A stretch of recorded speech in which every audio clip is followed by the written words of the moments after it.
It was 45 years ago. Then student rabbi by the name of Eric Gervis described a moment when he saw from afar a father and son walking together. He described the inner joy of such a tender moment until he got closer and realized that the father was wearing headphones and was listening to his Walkman. Remember, it was 45 years ago. Nowadays, this image can be repeated with earbuds or with head down scrolling on our phones. It's easy to be alone amidst a whole bunch of people. We live in a time of paradoxes. More connected than ever, more lonely than ever before. Psychologist Vivek Murthy, now the U.S. Surgeon General, wrote, "Loneliness is more than just feeling bad. It harms both the individual and societal health." He compares chronic loneliness to the effects of 15 cigarettes a day happening over time. And yet, we scroll together, we commute together, we sit in shul together, but are we really walking with each other? It's a good question. So let's return to Abraham and Isaac. The Sfat Emes, the 19th century Hasidic master, plays with this image of they walked on together. He writes, "When people walk together in holiness, even in silence, they create a sacred bond. It is not the talking, but the heart connection that truly matters." Now, we want to believe that kind of walking occurs, where hearts align even when thoughts and fears diverge. But we know right now that's not always the case. We know that togetherness is fragile. In Genesis 22, Abraham walked with love, but in secrecy. Isaac walked with trust, but also in innocence. And one will have to wonder, what would it be like if the two of them walked honestly together? If father turned to son and told him the journey?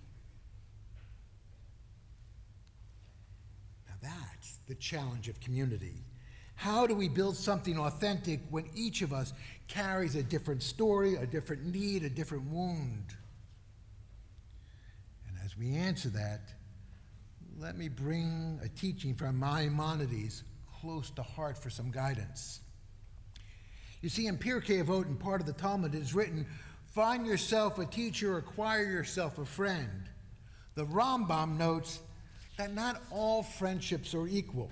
They're different types of friendships. There is Ohev Toled, which is a friendship for benefit, not with benefits, for benefits. This is a transactional or utilitarian type of friendship, like between business partners or a king and his subjects. The relationship exists primarily from mutual advantage. The second one is Ohev Menucha, friend for enjoyment, which has two subtypes. A friend for pleasure, a companion based on enjoyment such as close bonds that are shared with people, guys who are sharing a ski trip together or going out for coffee or spending time just together. And then there's that friend for confidence, where a deeper bond where one confides completely, sharing all matters, good, the bad, the ugly, without fear of betrayal. This is the kind of friendship that is built on total trust and comfort. The third type, Ohev Ma'aleh, a friend of virtue. And this is probably the most profound and deepest type of friendship. Here, both friends share aspiration toward goodness. Each sincerely wants to support the other in attaining moral and intellectual growth. This is ideal, akin to the relationship between master and student, between people on a working level in a set purpose within a community, helping each other reach a higher level of virtue. And the challenge for some of our relationship is that sometimes we confuse these types of relationships. When our friendships are struggling, we need to step back and ask ourselves to categorize that friendship and make sure our friend is on the same page. This is the nature of our interpersonal relationships, but it's essential that we do this in the political arena as well. Sometimes we find ourselves with others at odds with others in one place, but needing to join with them in others. This past year, Dr. Badar Khan Suri, who is an Indian scholar who was serving in a postdoctorate fellow and a researcher at Georgetown University on a J1 exchange visit, focusing on minority rights and peace process in Southeast Asia, was detained, kidnapped, abducted, arrested, whatever words you want to use, after a Ramadan iftar by officers from the U.S. Immigration and Customs Enforcement, or ICE agents. His visa was revoked, and he was detained without charge of any crime and transferred from his Virginia home, where he lived with his wife, and shipped to Texas. His concern by government officials was he was spreading Hamas propaganda and having close connections to known or suspected terrorists. You see, there's this legal clause that says that someone can be deported for potential serious adverse foreign policy consequences. You see, Suri may not have done anything wrong, but his wife is the daughter of a former Hamas advisor. And on the college campus, he advocated for Palestinian rights. He argued these points, as his attorneys pointed out, under the protection of free speech, the First Amendment, and the Fifth Amendment due process. While he was held, people in Washington, D.C. were moved and grown in arms to say, this isn't so. And one of those groups was 100 rabbis who showed up in his hearings wearing talit tot and kippot to say that we may disagree with him, but he has a right. That dialogue is the way toward peace, not expulsion. After he was released from detention, he wrote a letter of support and gratitude to one of the rabbis who organized such a movement. He said, I never really understood the special responsibility we have for each other. I've always argued things in the right or wrong as I saw it, but never with the ability to listen with coexistence and mutual respect.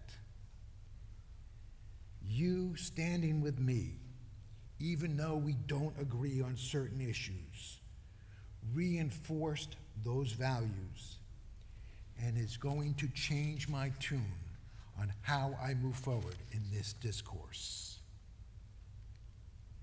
Friends, there are times when we need to understand and respect our Jewish core values. Speaking out for justice, even though we might see the other as the one who is not necessarily on that same level of friendship, is essential. To stand with others who might vehemently disagree in certain areas means that we understand what Maimonides was talking about. There's a difference of being with those who are family and for those who sit in our homes versus those who we sit in coalition with, and those who we sit across from with a sense of anger in our hearts. Musician Bernice Johnson Reagan wrote, "Some people will come to a coalition and they will rate the success of that coalition on whether they feel good or not when they get there. They're not looking for community, a coalition, they're looking for a home. And it's a very important understanding not to confuse the two. You see, sometimes when we sit with discomfort, we have to acknowledge the fact that we may have united purposes elsewhere. We need to see the face of God in others. Or as Martin Buber, the Jewish theologian, wrote, all real living is meeting. It's not gathering, not kumbaya, not holding signs together, but encounters. And those can be messy. Look, we in this congregation create different types of community. There are times when we have to have potluck and sing together in harmony. We show up for shiva for each other. But there are other times when we have to face each other and listen and respectfully utter words that understand that we are different in certain areas. You see, in our communities, we are rooted by a covenant of not conformity, but of connection. Yes, doors are open, but what happens once people enter, that's up for grabs. Do we risk knowing and being known? Do we walk up and down the mountain together only when it's easy and convenient, when we are afraid? Well, Mr. Rogers has a message about that. He said, we live in a world in which we need to share responsibility. And it's not easy to say, that's not my child, that's not my community, that's not my world, that's not my problem. Then there are those who we see, who understand the need and respond, who are present to bear witness. These people are our heroes. Folks, walking together is about shared responsibility. In Ghana, there's a concept called Ubuntu, which means I am because we are. It has a Hebrew cousin, which is Kol Yisrael Aravim Zeh B'Zeh. All Jews are responsible for one another. And today, that's why we're here. We are looking for this ability to find within ourselves the ability to be present and responsible for one another. It's not only about Abraham and Isaac, it's about Sarah, whose voice we don't hear in this story. It's about the ram caught in the thicket, willing to sacrifice so much to take Isaac's place. It is about Hagar and Ishmael, whose story runs parallel and whose pain is real. A true community makes room for all these stories, not just the ones we're comfortable with. Kara Reich is a former attorney who is now a conflict resolution consultant and facilitator. She points out that there are 5 points that we should hold in mind as we interact with others. 1, there is a difference between hearing another's perspective and advocating. Sometimes listening is more important than sharing how you disagree or what has to be done. 2, we can care about another person without agreeing with their attitudes and perspective. Folks, remember there's a difference between empathy and endorsement. Many of us, number 3, try to win the wrong way. We have to win by beating someone into submission, cutting them off at their knees, talking down to them until they cower because they disagree with us. We seek to destroy not only them, but their opinions and attitudes. That's not the way to go about it. 4, we gravitate toward poles where we think people are the most like-minded. We need to find tools that will bridge between those two camps, where we are interacting rather than cowering with people that only agree with us. We have to prove the algorithms of our social media wrong, that there's a way to hear another and to share our perspective and be heard in those circles. 5, there's a terrible risk if we don't do anything, because when we do nothing, we are complicit. Rabbi Abraham Joshua Heschel said, "Some might be guilty, but all of us are responsible." When we walk together with honesty and care, something happens that is sacred. Sure, it's scary. Rabbi Nachman teaches us that the whole world is a very narrow bridge, but the main thing is not to be afraid. Yes, our bridge is narrow. It sways. The mountain is steep. The world is scary. But the main thing is not to be afraid and to lean in that we are on the journey with others.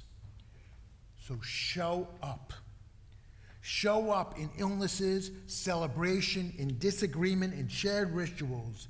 Our lives become stitched together when there's something larger that holds us together. This is the birthday of the world. And this is the time that we embrace the possibility, what can be. As Jonathan Rubin says, don't be a jerk. Lean in. Embrace this. Know that the only way to change things is by walking together. Disagree or not, gently coach. Learn from that doctor in Georgetown, that research fellow who understood that it's not about I'm right, you're wrong, but it's about sharing in common space. Then we can change each other's tone. So, as you leave here, remember the path that you walk. Look beside who's sharing the journey and ask yourself, who am I walking with? Whose burden am I sharing? Who is walking alone and needs my hand? This is community, folks. This synagogue models what we should be doing out there. We're just not people who park next to each other. We engage with each other. We're fellow travelers. We are walking that mountain together. So my invitation in the year 5786, choose community, not because it's convenient, but because it is sacred. Greet people you don't know, show up when you're tired, listen when you rather talk, ask for help even when it's hard, and stand with someone in times of trials and tribulation, even when you disagree with them on so many issues.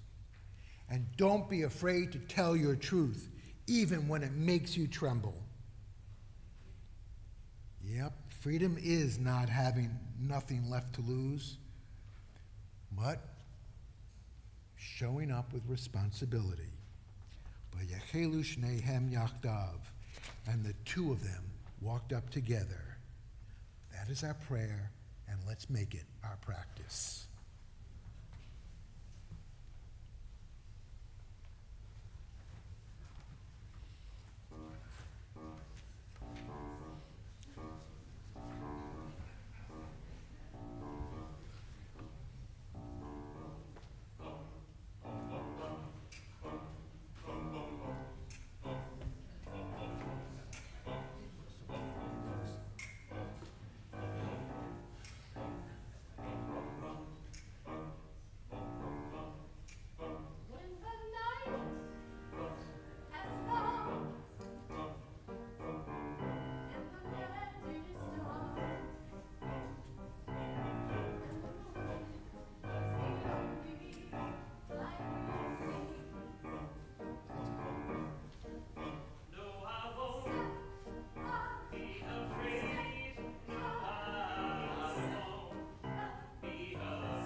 It's a little out there. Get it? We got to walk together. Stand by me.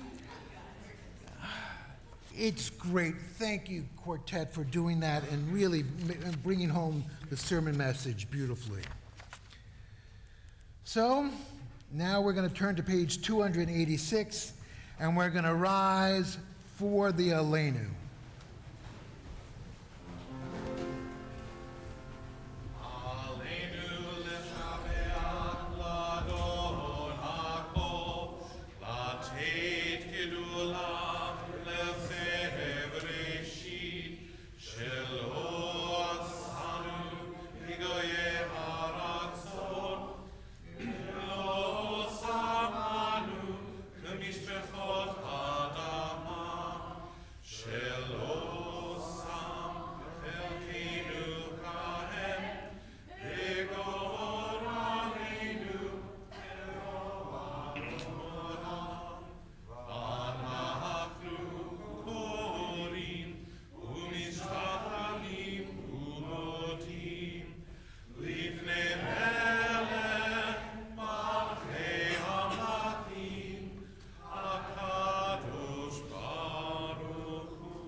As the ark door shuts, we remain standing and turn to Kaddish on page 290. Please note that there's a word change. At the end of our Kaddish, we're going to add the phrase, V'al kol yoshvei tevel, for not only for, we are praying this for us as the people Israel, but for people, everybody who dwells on earth. We all know the sense of loss. We all know the sense of love. And may we find comfort and strength in the memories of those who are no longer with us as we share them with those around us. Together, Yit Gadal v'Yit Gadash Shemei Rabbah. B'Alman Givra Hirutei v'Yamich Malchutei. B'Chaye Echon of Yom Echon u'V'Chaye Tekol Beit Yisrael. Ba'Galav u'Zman Kari v'Imru Amen. Yehei Shemei Rabbah Mivarach Le'olam Omei Almaya. Yit Barak v'Yishtabak v'Yit Pa'ar v'Yit Romam v'Yit Naseh. V'Yit Adar v'Yit Aleh v'Yit Alal Shemei Dekodesha B'Richu. Le'elam min kol birchata b'shirata. Tush b'chata v'nechemata. Damiran Rialma v'Imru Amen. Yehei Shlama Rabba min Shemaya. V'chaim aleinu v'yal kol Yisrael v'imru amen. Oseh shalom bimromav, hu yaseh shalom, aleinu v'al kol Yisrael, v'al kol yoshvei tevel, v'imru. Amen. Please be seated.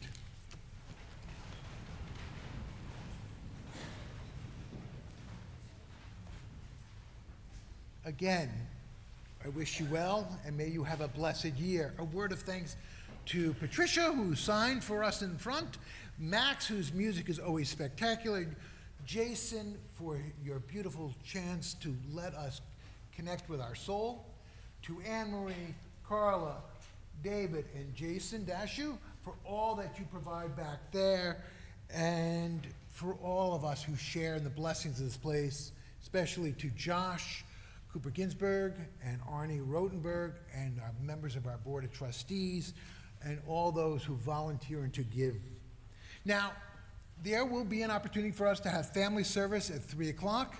Weather permitting, we are then going over to Central Park for Tashlich, and we'll have that opportunity to share in that together if you wish. Tomorrow, we have a slight change of venue. We're doing our second day of Rosh Hashanah. Usually that is done out in Clifton Park, but we were a little late in getting the application and someone else took it. So we are going to be at River Road Park in Niskayuna tomorrow at 10 o'clock for us to share in the blessings of the day. All right, so please make it a point of coming. I also want to take this opportunity to welcome dear friends in our community who are here.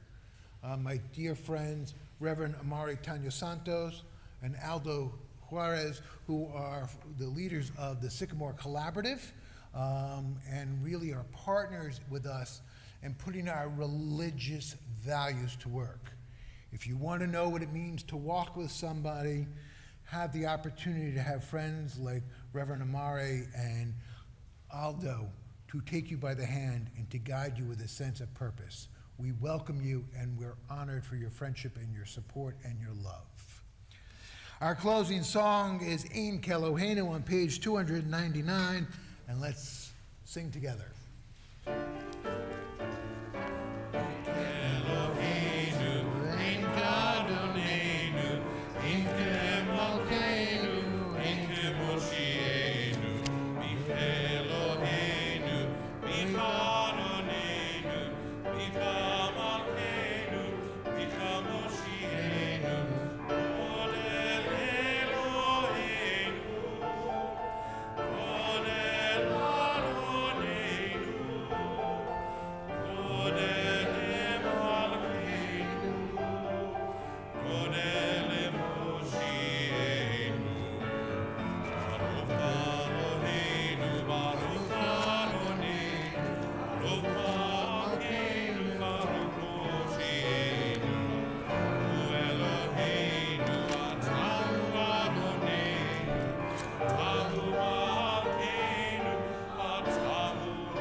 As the new year begins, may we find blessing and strength. May we go hand in hand through life together, forging community and seeing the face of God in others. May God grant us strength. May God grant us well-being. May God grant us health. And may God grant us peace. Adonai oz le'amo iten, Adonai yivarech et amo v'shalom. May God bless us and be with us as we all say, Amen.